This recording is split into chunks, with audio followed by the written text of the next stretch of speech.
Thank you very much. My name is Chris Dock, and I appreciate having the opportunity to submit myself for nomination to be the Libertarian Party candidate for Lieutenant Governor of the state of Minnesota. I know many of you from my involvement in the Libertarian Party, and I look forward to getting to know more of you in the future. I do have a background sheet and some policy stances that should be on your tables. I know that's a hot item. They might have been taken already, so I've got extras if you need those. Obviously, we've got time for questions at the end, so and I apologize for my voice. My allergies all hit at once, so if it's a little raspy or cuts in and out, I apologize for that. I know I could take drugs to make this better, but I choose not to. I'm currently the co-chair of the CD3 affiliate of the LPMN. Brief personal background: I was born in St. Paul, grew up in Woodbury, and I graduated from St. Olaf College with a Bachelor of Arts degree in mathematics and economics. I've lived in Minneapolis and the surrounding suburbs since college, and I currently reside in Minnetonka with my wife and 2 stepsons. I've been a technology and investment consultant for 26 years, as well as a small business owner for the last 15 years. I am a strong believer in liberty and responsibility. I believe people should have the right to make their own decisions within their personal lives.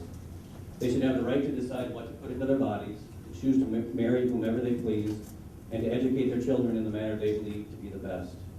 I also believe that people are responsible for the outcomes of their decisions in these areas, both the good and the bad. It is neither the government's right nor their responsibility to intervene in people's personal choices unless those choices create a negative impact on another individual or entity. I'm seeking your nomination for Lieutenant Governor because I feel the time is right for our party to make a difference in the state of Minnesota as well as across the country.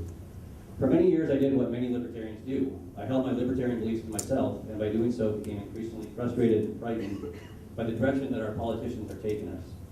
I finally came to the realization that it's my responsibility to myself and to my family to do everything I can to effect the changes that are needed. There's an old joke that the job of Lieutenant Governor is to wake up, read the newspaper, and if the headline doesn't read the governor is dead, then you're done for the day. Yvonne Pretner-Solon, our current Lieutenant Governor, rarely even speaks with Mark Dayton. Personally, I can't say that I blame her for not wanting to talk to him. I wouldn't either. But I don't see that as being a productive use of resources. If our taxpayers are to fund the position of Lieutenant Governor, they should expect to receive the full benefit of that person's capabilities. I had a meeting with our candidate for governor, Chris Holbrook, to compare our perspectives, goals, and strategies for the upcoming campaign, and I could not have been more pleased with that meeting. We each had independently detailed our positions on the top issues and platform stances within our current political environment, and our responses were essentially identical. I have complete confidence that Chris and I will make a great team, and that we would work together efficiently and effectively to make Minnesota a place of freedom and opportunity. We have a difficult battle ahead of us. The Democrats and Republicans have massive advantages in terms of money, name recognition, automatic votes by party affiliation, and media that covers their every word and action. As a third party, we libertarians are often written off as a fringe group that doesn't have a realistic chance of winning an election. That perception needs to change, and now is the time for that to happen. The Democrats advocate for personal liberty with economic intrusions by the government.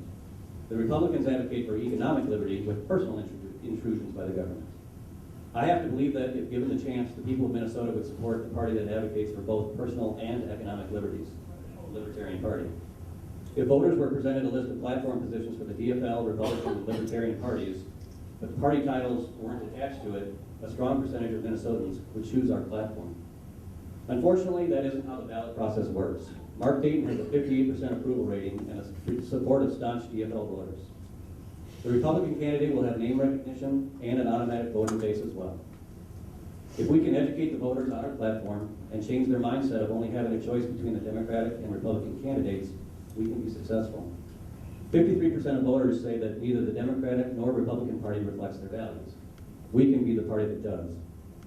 Our initial goal would be to successfully complete the petitioning process in order to get ourselves on the ballot for the upcoming election in November. Our second goal would be to achieve at least a 5% share of that November vote, so we, the Libertarian Party, will be recognized as major party status within the state of Minnesota. Our ultimate goal is to win the election by educating the voters of Minnesota on what the Libertarian Party has to offer them. To achieve these goals, we have a lot of work to do. I look forward to working with all of you over the course of this campaign, and I'm very grateful for your consideration of me as a candidate for Lieutenant Governor. Thank you, and may liberty be with all of you.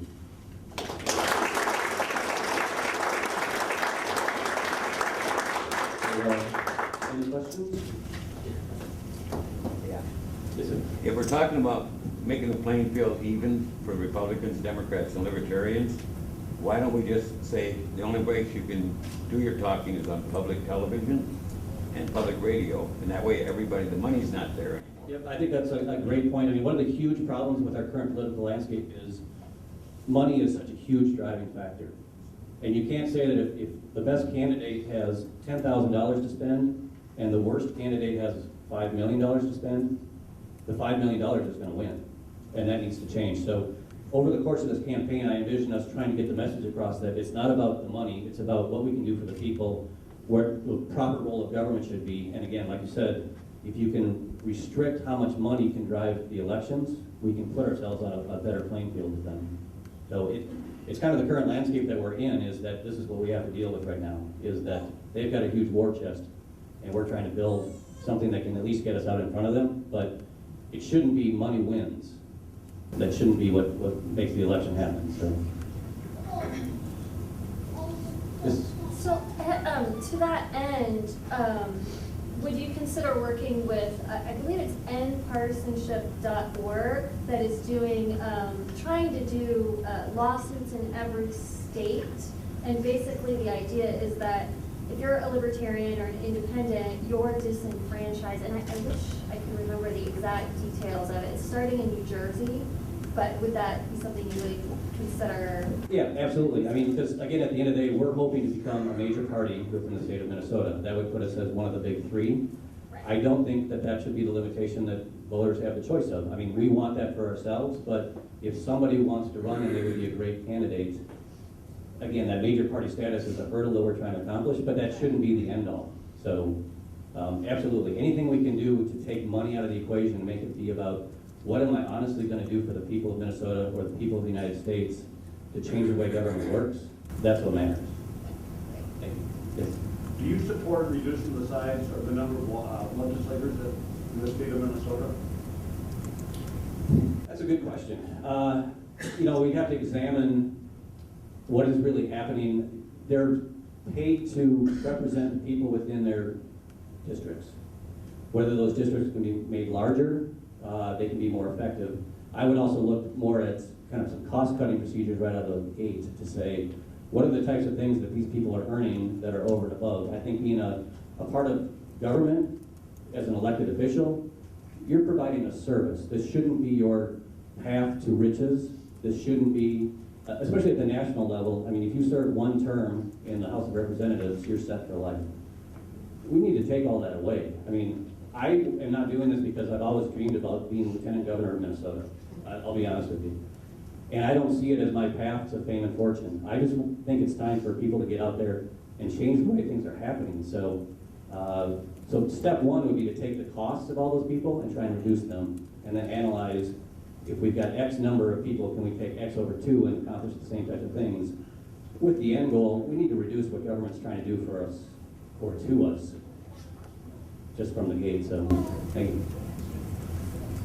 Yes. You have a really strong personality, and usually the lieutenant governors have usually been quiet or very silent. So what would you emphasize on? Because, you know, they may say, oh, you'd be good as the gubernatorial candidate, but it's good that... Wait till you see this guy. Oh, I No,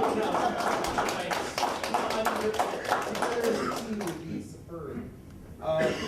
So what would you, while you're out on the trail... This is, yeah, it's not taxable.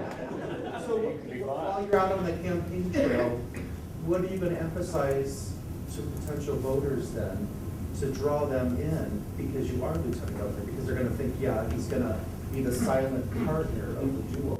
Yeah, I mean, in the current situation, Yvonne Pretner-Solon, she has 3 initiatives. I think it's senior initiatives, outstate Minnesota outreach to try and get them connected more to the capital, and then being a liaison or ambassador for Minnesota to other countries, for example, economically. But kind of disconnected from the governor. I would see myself more as a right-hand man, is that we're gonna try and accomplish these 10 things, these 50 things, whatever that is, and I'm helping him execute that. I mean, we're a team. I don't see me going off and saying, you know what, I'm gonna focus on these 3 things while he runs the state. I'm there, I mean, truly as his right-hand man, and whatever he needs me to do, I'm gonna do it, so. But I think it's much more of a team than two separate people. Like I said, I'm not just waiting for you to die. Chris, these are good statements here. One of the hottest topics the last few years, of course, has been the healthcare. And we've got the Minnesota Exchange, this kind of thing set up.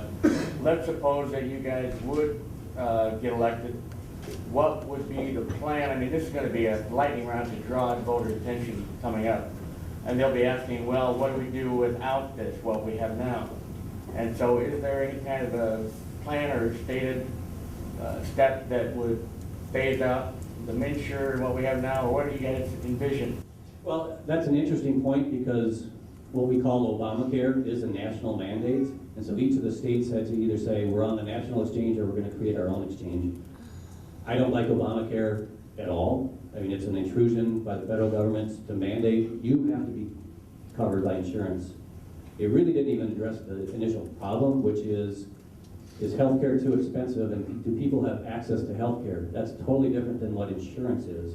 They mandated insurance, but through Obamacare, I might get a policy that has a $100 a month premium, and that sounds great, but it's got a $6,000 deductible, and then it's 80/20 after that.